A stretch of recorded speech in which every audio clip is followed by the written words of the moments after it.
owls, falcons, eagles, and hawks. These hunters use heightened senses to spot their victims from a distance, seeing and hearing what others can't. Then, they attack with precision and skill, all from a bird's eye view.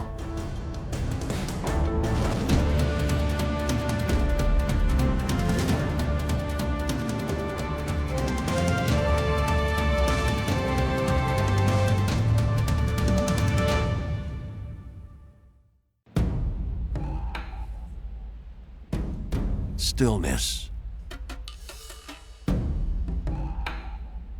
Quiet. The coast is clear. The perfect time to forage for food. Isn't it?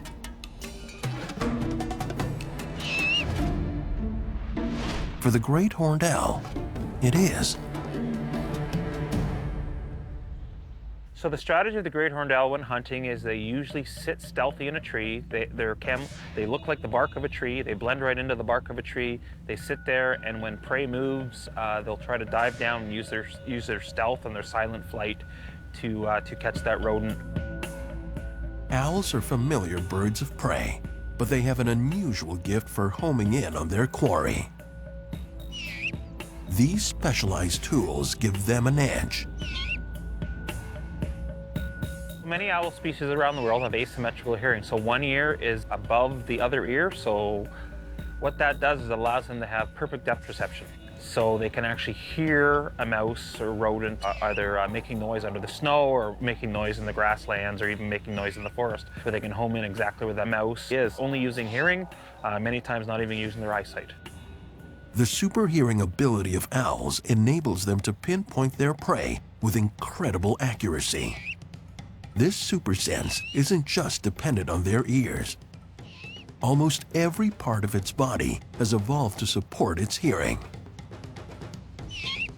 Owls seem to have large heads, but it's just an illusion. Their facial feathers make their heads seem larger, but they also grow in the formation of a parabolic dish. This shape helps focus the sound waves onto their ears and maximizes the volume of audio information they can collect. Much like when you put your hands up to your ears to hear something a long way away, it makes your head look a lot bigger. But in the owl's case, it's only feathers that's supporting that parabolic dish, so they can use their hearing to find their dinner. And the eyes, mesmerizing, haunting. Like all birds of prey, their eyeballs don't move. They're locked in place. Fixed eyeballs give owls a much-needed constant in a hunt filled with constantly changing variables. Owls don't have the ability to move their eyes, but they certainly have the ability to move their head. Owls can turn their head about 3/4 of a turn in either direction. As humans, we can only turn about 70 degrees in each direction. But when their head moves, their hearing and their eyesight move together, which allows them to, of course, look around and hear around at the same time, which gives them a great advantage when they're out hunting. These fine-tuned and precise head movements indicate a critical stage in the hunt. Audio and visual come together. The target is set, and it's time to move. Even while in full flight, owls continue to collect data on the location of their prey. Most owl species are designed with silent flight, so when they flap their wings, they don't make any sound. They have specially designed flight feathers, very loosely feathered in the chest, so they can fly through the air quietly. A lot of people assume that so they can sneak up on their prey. Absolutely not. It's so they can actually listen to their prey. So if they made a lot of noise with their flight feathers, they'd be listening to themselves and not their dinner. So they fly silently so they can use their hearing. When the brains have done their job, brawn takes over.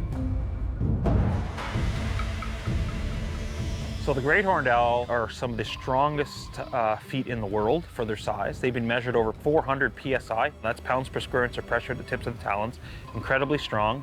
They even have a talons a bit serrated, which gives them the ability to hold on to things once they go in. and the talons have a narrow channel running along them called a blood groove. When the owl grabs onto a rodent, blood leaks out of the puncture along the groove, so the talons don't seal up the wound. And their mouth, of course, is actually quite a bit wider than a lot of other birds of prey species. And the reason why is it allows them to be able to swallow many of their prey completely whole. They have a trachea under their tongue like a snake, so if they're swallowing something too big, they can actually breathe under their tongue.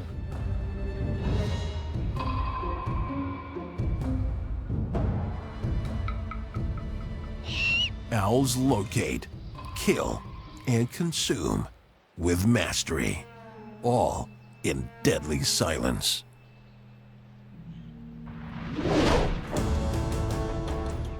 Falcons come in many sizes, but when it comes to speed, there's only fast and extra fast.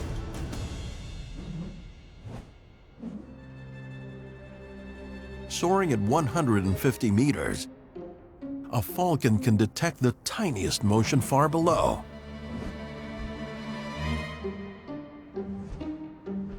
It dives 100 kilometers per hour, 150, 320. The tiny creature never stood a chance.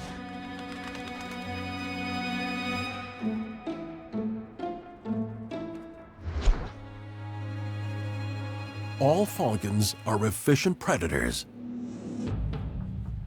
but the peregrine falcon is in a league of its own. Reaching speeds of over 350 kilometers per hour, it's the fastest animal on the planet.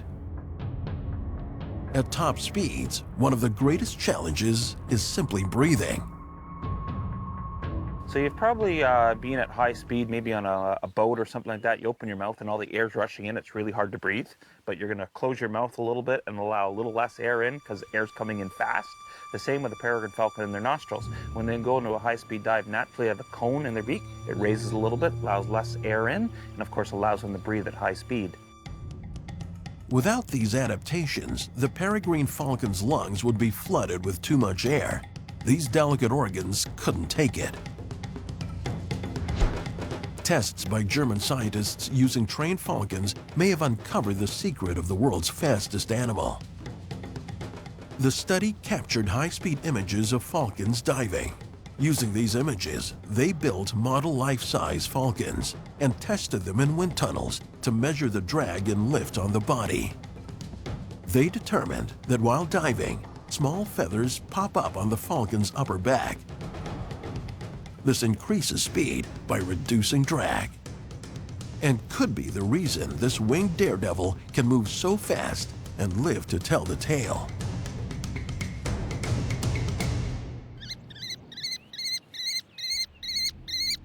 This much smaller falcon may not be able to compete for speed, but its eyesight is beyond compare.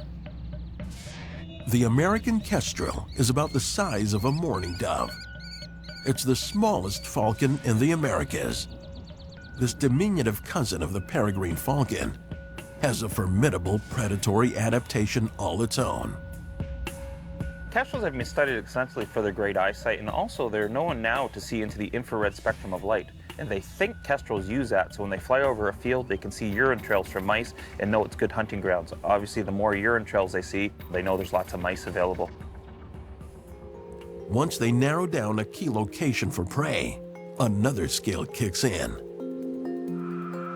Different kestrel species worldwide have the ability in most cases to hover, so they can sit in one place almost like a kite on a string, and when their prey breaks cover, they'll dive down from that height advantage being right over it and be able to capture their prey on the ground or in the air.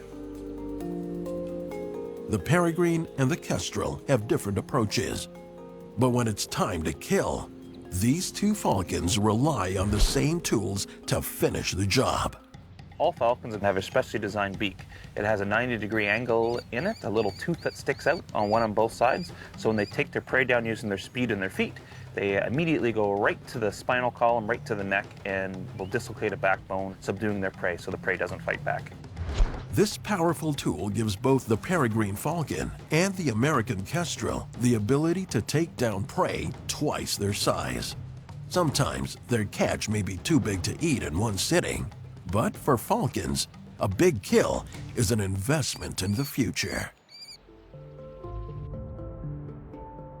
Falcons will catch prey, so they'll leave it somewhere, almost like a safety deposit box, and they'll come back and eat it. Particularly when they're feeding young, when young have hatched. Planning for the future is just one of the many traits that make falcons successful. Big or small, falcons survive using speed, control, and precision.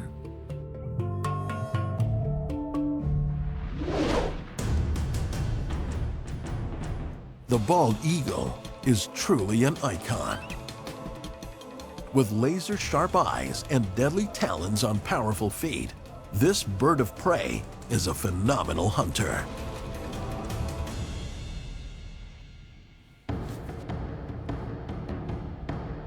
Eagle eyes. The cliché is so ubiquitous, it's easy to forget where it comes from.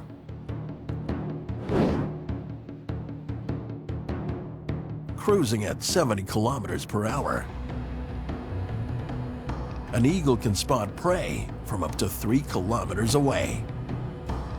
He pinpoints his target with predatory binocular vision, dives, accelerates to almost 160 kilometers per hour, seizes,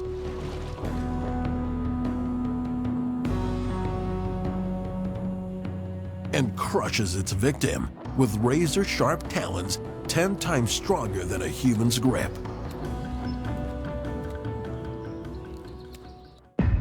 Throughout the history of civilization, the eagle, in all of its forms, has symbolized power. In North America, the symbolism lives on in the bald eagle.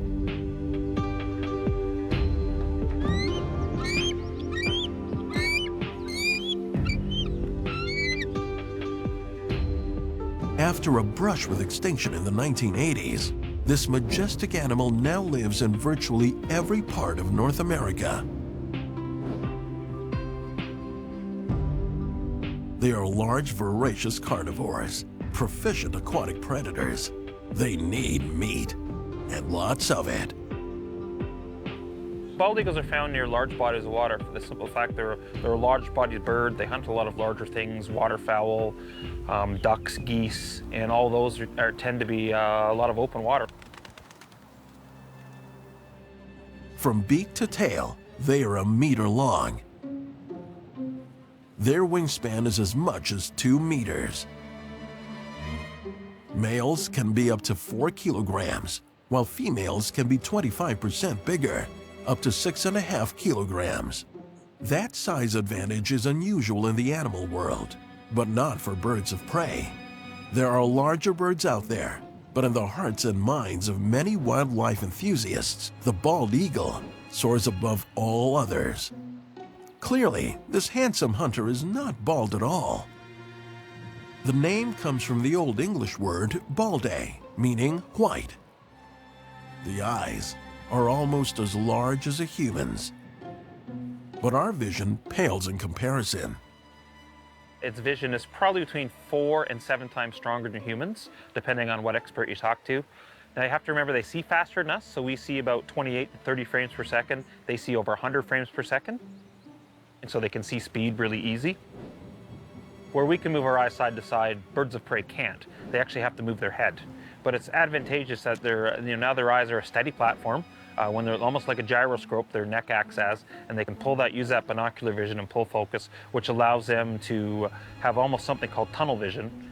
So they can see something and focus on it, be able to fly up and down, their head stays still, and they can still home in on what they're trying to hunt. They are fully capable of hunting a wide array of small animals, but they're designed specifically to kill fish. As they lock onto the target, a nictitating membrane closes over to protect the eyeballs. It blinks every 3 to 4 seconds to keep the eye moist and clean. But because it's translucent, vision is maintained. Then, the talons go to work.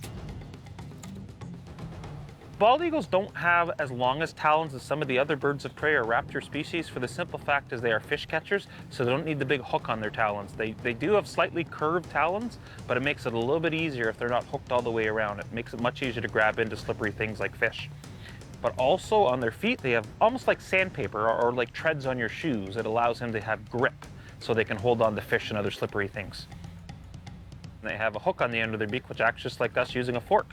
So their feet do the killing, and where their feet make little holes in their food, they can stick their beak in that hole and pull little pieces off, because they're certainly not going to be able to swallow their food whole when they catch something as large as, say, a 2-kilo rainbow trout.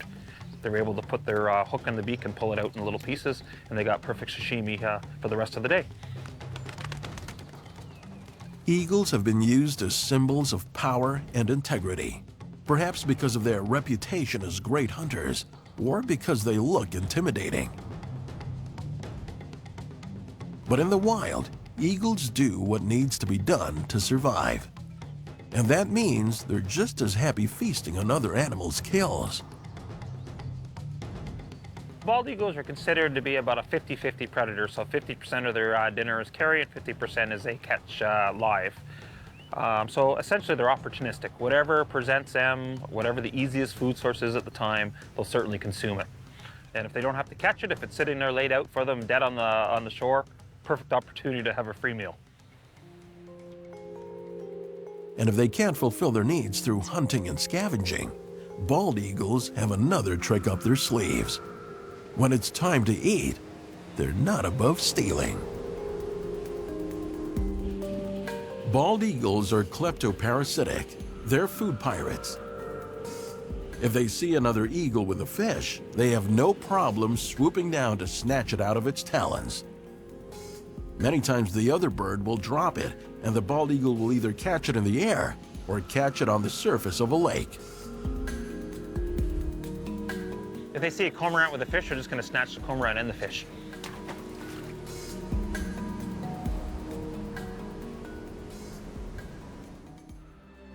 Whether they have to beg, borrow, or steal, these birds of prey will take any food. They're savvy survivors with a firm grip on their role as America's icon.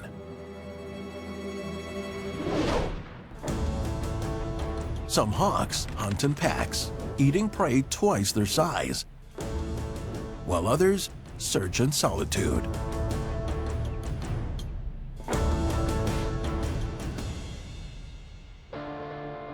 Up here, this solitary Harris hawk looks like it doesn't need any help.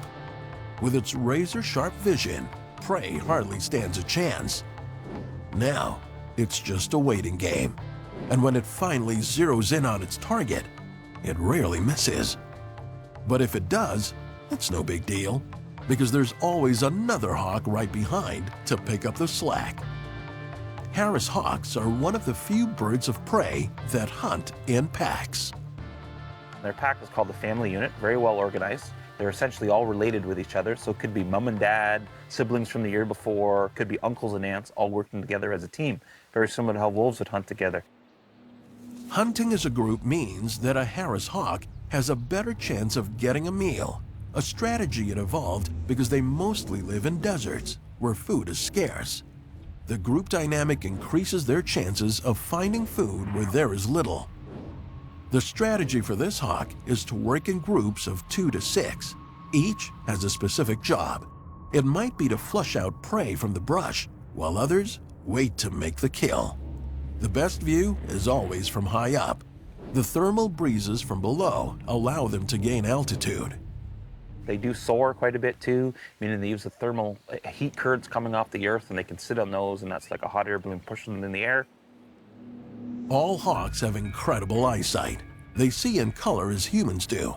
Also, they can see in the ultraviolet range, which allows them to spot prey at dusk, and the position of their eyes gives them an additional advantage.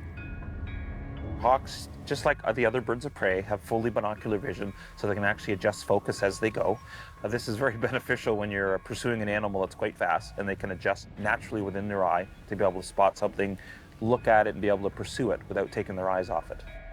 What allows hawks to continue that pursuit at high speed is the same type of semi-transparent membrane that protects eagle's eyes.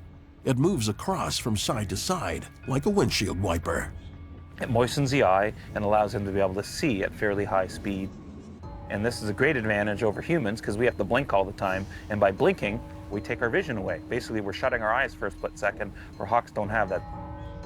The see-through membrane allows the hawk to never lose sight of its quarry. To make the perfect kill, Harris hawks rely on brute strength, using particularly large and powerful beaks and talons. Hawks vary in size from species to species. The Harris hawk has an average wingspan of 115 centimeters. They're experts at taking prey in mid-flight. They can grab a bird at high speed using ratchet-like tendons in their toes. Once they grab on, they don't let go. The more the prey moves, the tighter they grip. They grab onto their prey and they will squeeze. Some squeeze multiple times and put multiple holes in their prey. Some will squeeze once and hold on for dear life, and hopefully their prey will die just from pressure and from being bludgeoned to death. For hawks, patience and position lead to a kill.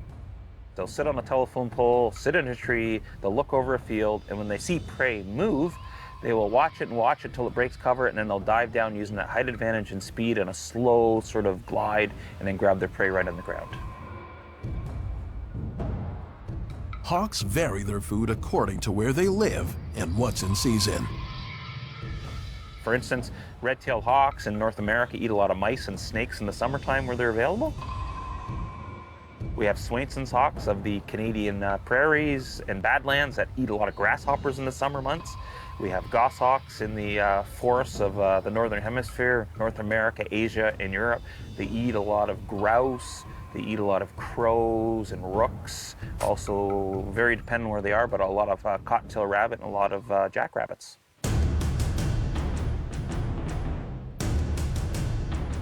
Hawks, it seems, are happy to go with the flow when it comes to eating and accept whatever's on the menu.